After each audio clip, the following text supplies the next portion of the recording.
کچھ لوگ زندگی میں تو پیچھے رہ جاتے ہیں لیکن ان کا پیٹ آگے نکل جاتا ہے۔ بندہ اپنی زندگی میں یہ 3 الفاظ کہنے سے پہلے اپنی مرضی سے جی سکتا ہے: قبول ہے، قبول ہے، قبول ہے۔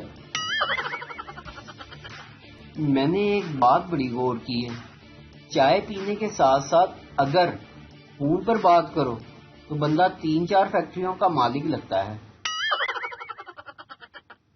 پاگل خانے کا معائنہ کرتے ہوئے ڈاکٹر صاحب ایک کمرے میں داخل ہوئے تو دیکھا کہ کمرے میں کوئی بھی نہیں تھا۔ نرس سے پوچھا سب لوگ کہاں ہیں؟ نرس نے بتایا سب لوگ یہی ہیں لیکن اپنے اپنے بیڈ کے نیچے گھسے ہوئے ہیں۔ تو ڈاکٹر صاحب نے وجہ پوچھی۔ نرس نے بتایا وجہ یہ ہے کہ یہ سب لوگ اپنے آپ کو آٹو موبائل انجینئر سمجھتے ہیں اور اپنی اپنی گاڑیاں ٹھیک کر رہے ہیں۔ اگر آپ چاہتے ہیں کہ بیوی کے ساتھ انصاف کریں تو دوسری شادی کر لیں، کیونکہ انصاف تو 2 میں ہی ہوتا ہے، ایک تو خود جج لگی ہوتی ہے۔ کسی سے امید لگانے سے بہتر ہے کہ انسان ملتانی مٹی لگا لے، رنگ بھی گورا اور دل کو بھی سکون۔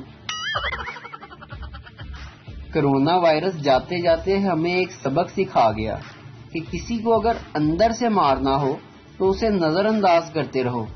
کرونا کو ہم نے ایسے ہی مارا ہے۔ دوست: بھائی کل تمہیں کیا ہوا تھا؟ بڑا دکھی لگ رہا تھا تو۔ دوسرا دوست: ہاں یار کل میری بیوی 25,000 کی ایک ساڑی خرید کر لائی تھی۔ پہلا دوست: ارے یار تو آج اتنا خوش کیوں ہے؟